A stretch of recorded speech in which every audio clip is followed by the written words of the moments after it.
Universe நேயர்களுக்கு எனது அன்பான வணக்கத்தை தெரிவித்துக் கொள்கிறேன் தோழர்களே. மதுரை ஒரு பாரம்பரியமான ஊர். அது ஒரு தூங்கா நகரம் என்று சொல்வார். இந்தியா முழுவதும் எப்படி டெல்லி, பாம்பே இருக்குதோ, தமிழ்நாட்டுக்குள்ள மதுரை 24 மணி நேரமும் பணியாற்றக்கூடிய ஒரு இடம். எல்லா வியாபாரிகளும் மொத்த கொள்முதல் முதற்கொண்டு எல்லாமே செய்யக்கூடிய ஊர் அது. நீங்க எந்நேரம் போனாலும் சுட சுட இட்லி கிடைக்கக்கூடிய ஊரு, சாப்பாடு கிடைக்கிற ஊருன்னா அங்க மக்கள் இயங்கிக் கொண்டு இருக்கிறார்கள் என்றுதான் அர்த்தம். அப்போ அப்படிப்பட்ட தொகுதியில மக்கள் எவ்வாறு இருக்க வேண்டும், அந்த மக்களை சட்டமன்ற உறுப்பினராக இருப்பவர்கள் எப்படி இருக்க வேண்டும் அப்படிங்கிற பின்னணி எல்லாம் இருக்கு இல்லையா? அதெல்லாம் விட்டு போட்டு அந்த ஊரின் பாரம்பரியமிக்க ஒரு குடும்பம், அதை எப்படி பாரம்பரியமிக்க விட்ட குடும்பம்னு நான் கொஞ்ச நேரத்துல சொல்றேன். நான் அந்த குடும்பத்தோட வாரிசு, அவருக்கு எதிராக குஷ்பு புருஷன் நிக்காப்புல. நல்லா கேட்டுக்கணும், குஷ்பு புருஷன், புஷ்பா புருஷன் கிடையாது. புஷ்பா புருஷன்னா ஈஸியா தெரிஞ்சு விட்டு, குஷ்பு புருஷன் ரெண்டும் ஒண்ணுதான். எப்படி சூரிக்கு புஷ்பா புருஷனுங்கிறதோ அது மாதிரிதான் இது குஷ்பு புருஷனும் ஒண்ணு. இதை கேட்கக்கூடிய தோழர்கள் யாரும் பெண்களை இப்படி நினைச்சிடுறேன் அப்படி நினைச்சிடுறேன்னு சொல்லி நினைச்சிடக்கூடாது. நான் 100% தெரிந்துதான் சொல்றேன், ஒன்றும் தப்பு இல்லை. குஷ்பு புருஷன் அப்படின்னு ஏன் திருப்பி திருப்பி சொல்றேங்கிற பொருள் உங்களுக்கு புரிஞ்சிருச்சுல, விட்டுருவோம். யாரை எதிர்த்து நிக்காங்க தெரியுமா? பிடிஆர் பழனிவேல் ராஜா. அவர் என்ன சொல்றாரு, பிடிஆர் என்ன எம்ஜிஆரான்னு கேட்காரு. பிடிஆர் யார் தெரியுங்களா? எம்ஜிஆரான்னு கேட்டார் இல்லையா? நான் சொல்லட்டுமா?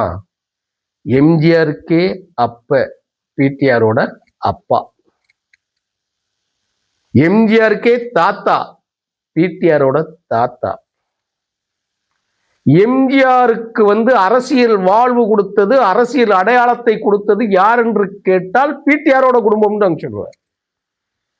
இந்த திராவிட இயக்கம் இந்த 100 ஆண்டுகளாக கொண்டாடுவதற்கு, இன்னும் நிலை பெற்று நிற்பதற்கு, 70 ஆண்டுகளுக்கு மேல் அரசாட்சியில் ஆட்சி செலுத்துவதற்கு அடிக்கோல் போட்ட ஒரு குடும்பம் பிடிஆர் குடும்பம். இது தெரியாத அறவேற்காடு குஷ்பு புருஷங்கிற முதல்ல குஷ்பு பூர்வீகம் என்னன்னு தெரிஞ்சுக்கிட்டு பேசுடா நீ. தொகுதியில உனக்கு அடையாளம் யாரு? குஷ்பு புருஷன் தானே உனக்கு அடையாளம். குஷ்பு உனக்கு என்ன சொல்றாப்ல? சுந்தர் சி இவர் வெற்றி பெற்றால் நீங்கள் 5 to 10 நிமிடத்தில் நீங்க ரீச் பண்ணலாம். யார ரீச் பண்ணலாம்? குஷ்புவையா சுந்தர் சியவா? யார் இந்த சுந்தர் சிங்கிற ஒரு விஷயம் இருக்குல்ல, நான் ஏற்கனவே பாராட்டி ஒரு செய்தி போட்டிருக்கிறேன். ஆனால் யாரோடு மோதுகிறீர்கள், மோதக்கூடாது அப்படின்ற பிரச்சனை அல்ல. ஜனநாயகத்தில் யாரோடும் யாரும் வாக்கு அரசியலில் நிற்கலாம், தோற்கலாம். ஆனால் வார்த்தையை பயன்படுத்துவது ரொம்ப கவனமாக பயன்படுத்த வேண்டும். பிடிஆர் ஒரு பகுத்தறிவு இயக்கத்தோட குடும்பத்தர், சுயமரியாதை இயக்கத்தின் குடும்பத்தர், திராவிட இயக்கத்திற்கு அடிநாதம் போட்ட குடும்பம் பிடிஆர் குடும்பம். நீதி கட்சி தலைவர்களின் முதல் தலைவர்கள் பட்டியலில் இருக்கக்கூடிய குடும்பம் பிடிஆர் அவர்களோட குடும்பம். குடும்பம் என்னன்னு பின்னணி தெரியாம நீ ஒரு சாதி, அவரை சாதி ரீதியில நீ சேர்க்க முடியாது. நீ சாதிய ரீதியாக முதலியார் கட்சியில், வேளாளர் கட்சியில் இருந்து கொண்டு ஒரு புதிய நீதி கட்சி என்கின்ற ஒரு சாதி கட்சியின் பிரதிநிதியாக நிற்கக்கூடிய ஒரு புல்லுருவி. நீ உனக்கு என்ன அரசியல் பின்னணி இருக்கிறது என்று பேசக்கூடாது. நம்ம பாப்ப அரசியல் பின்னணி எல்லாம் பேசக்கூடாது. நீ ஏன் அந்த தொகுதியில நிக்க, விஜய் ஏன் அந்த தொகுதியில நிக்கிறான், அந்த பெரம்பூர் தொகுதியில ஏன் நிக்கிறான்? நான் ஆரம்பத்திலிருந்து சொல்லுகிறேன், அவனுக்கு மதமும் சாதியும், உனக்கு சாதியும் குஷ்புவையும் தவிர எதுவும் கிடையாது. குஷ்பு தான் உனக்கு அடையாளம். நீ ஒரு சாதி கட்சியின் சாதி கட்சி பிரதிநிதியாக நீ நிற்கக்கூடியவர்கள். ஆனா பிடிஆர் குடும்பம் திராவிட இயக்கத்தின் பிதாமகன்கள் வரிசையில் நிற்கிற ஒரு குடும்பம். அது என்ன நல்லது செஞ்சிட்டாரு அப்படின்னு சொல்லி நீ கேட்கிற இல்லையா? தமிழ்நாட்டிலே ஒரு பைசா கொடுக்காமல் வாக்குல ஜெயிக்கக்கூடியது இன்னைக்கு கூட முதலமைச்சர் கூட கிடையாது. நான் வெளிப்படையா நாங்க பேசுறோம். காசுல தொகுதிகளில் அவங்கவுங்க செலவழிக்கிறாங்க.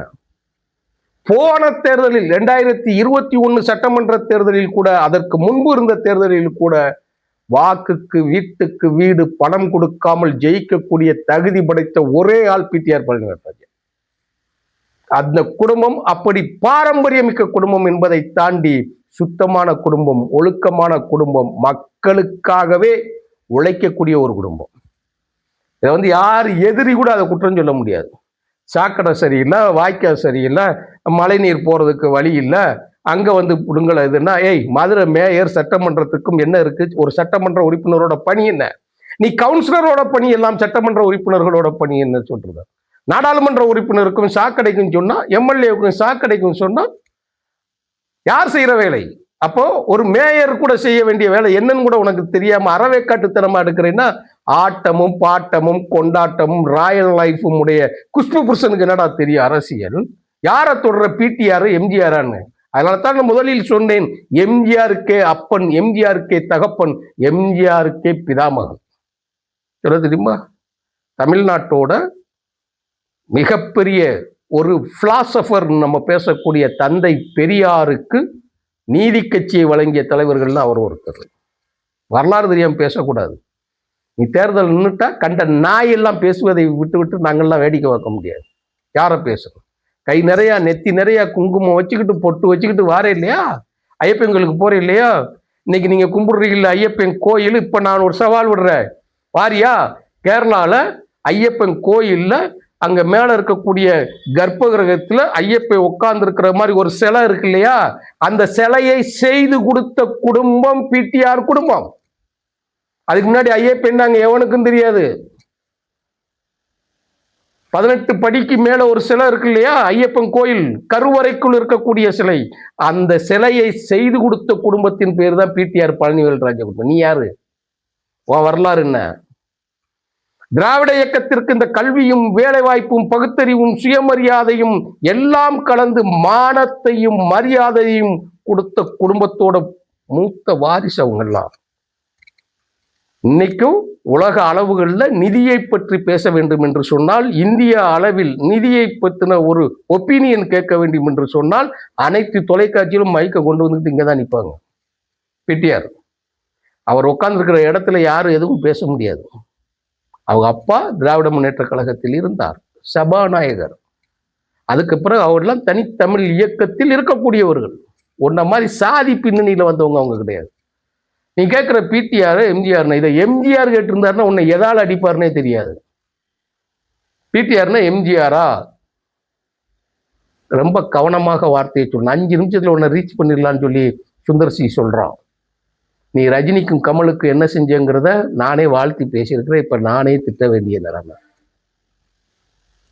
ரஜினியும் கமலும் உங்ககிட்ட கதை கேட்டாங்க, ஒரு விமர்சனம் சொன்னாங்க, பிடிக்கல, வெளியே வந்துட்ட.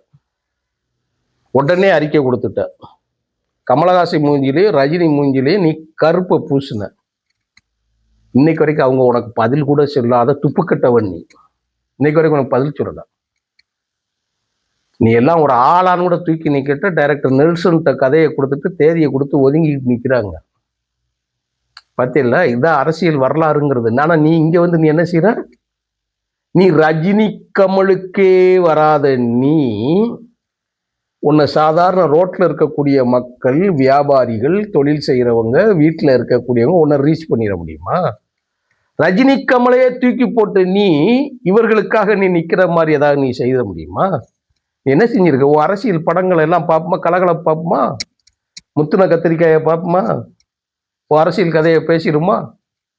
அப்டேட்ல பேச முடியும். ஒரு தகுதியை தாண்டி பேசக்கூடாது என்பதற்காக இருக்கிறேன்.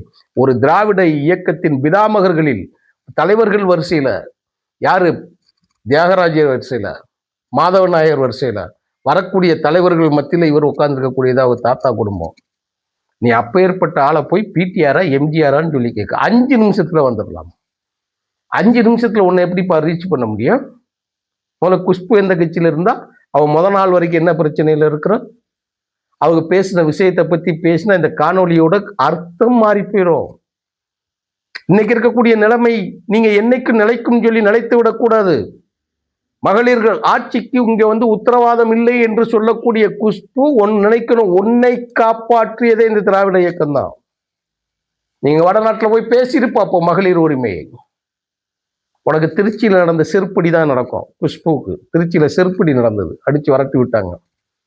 தோழர் திருமாவளவன் கட்சியை சேர்ந்தவர்கள் என்ன நடத்தினான்னு சொன்னார். நீ சொன்ன வார்த்தை அப்படியே பொக்கிஷமா தஞ்சாவூர்ல போய் இல்லைன்னா மகாபலிபுரத்துல போய் மலையில கல்வெட்டு கட்டி விட்டுருமா? இங்கே கற்பு என்பது என்னங்கிற விளக்கம் சொன்னது அதெல்லாம் பேசலாமா வெளியில? உன்னை விளக்க மாத்தாலும் செருப்பாலை அடிச்சு விட்டாங்களே, பேசலாமா? நீ இன்னைக்கு எந்த கட்சியில போய் நின்றுக்கிட்டு என்ன பத்தி நீ பேசிக்கிட்டு இருக்கிற? பிடிஆர் குடும்பத்தை போய் நீங்க சண்டைக்கு இழுக்கிறீங்க. வாய்க்கால் ஓடலையா? கவுன்சிலர்கிட்ட கேட்கண்டா நாயி, அதைத்தான் நான் சொல்றேன். கவுன்சிலர் பேச வேண்டிய விஷயம். அந்த உள்ளாட்சி துறையில் எவன் இருக்கிறார்களோ அவர்கள் மேயரிடம், அதாவது நகராட்சி சம்பந்தப்பட்டு மதுரையில மேயர் இருக்கிறாங்க, மேயர்கள்ட்ட குறை சொல்லி அவர்களிடம் இருக்கக்கூடிய தீர்க்கக்கூடிய விஷயம் அது. நீங்க அதை போய் சட்டமன்ற உறுப்பினர்கள் மூலமாக அதை போய் நீ வாய்க்கா பிரச்சனையை பற்றி கேட்டேன்னா அப்ப பெரிய காவா பிரச்சனை தானே உங்ககிட்ட இருக்குன்னு அர்த்தம். ஒரு சட்டமன்ற உறுப்பினர் செய்ய வேண்டிய விஷயம் என்று ஒரு சட்டத்தை மொத்தமாக அந்த ஊர் புனரமைப்போடு நகராட்சி, ஊராட்சி, பஞ்சாயத்து அவர்களோடு இணைந்து நிதியை பெற்றுக் கொடுத்து அதில் சரிவர வேலை செய்வது, அந்த நகரத்தின் அந்த தொகுதியின் வளர்ச்சிக்கு அடிப்படை வேலை செய்கிறது. நீங்க எதோட வேலை செய்யணும்னு சொல்லி பார்க்கணும். அந்த தொகுதியோட ஒரு பிராண்டு பிடிஆர், மதுரைக்கே ஒரு பிராண்டு. மதுரையில் பிடிஆர் இருப்பு என்பது திராவிட இயக்கத்திற்கு ஒரு பலம். அந்த குடும்பம் பாரம்பரியமாக இருக்கக்கூடிய குடும்பம். ஆனா அதுல ஒரு கேவலம் ஒண்ணு நடந்திருந்தது. எனக்கு அதுதான் பயமா இருக்கு. என்ன கேவலம் தெரியுமா? சென்னையில நடந்துச்சு. சென்னையில இராச்செழியன் போட்டி போட்டார். நாடாளுமன்றத்தின் நாயகன் சொல்லி பேசக்கூடிய இராச்செழியன் யாருன்னா நெடுஞ்செழியனோட சகோதரர், நாவலர் நெடுஞ்செழியனோட சகோதரர். அவர் தோத்து போயிட்டார் சென்னையில. யாருக்கு தெரியுமா? வைஜெயந்தி மாலாட். ஒரு நடிகைட்டங்க. அந்த நடிகை நிப்பாட்டினது யாருன்னு கேட்டா நீங்கெல்லாம் அதிர்ச்சி அடைஞ்சிருங்க. காங்கிரஸ்.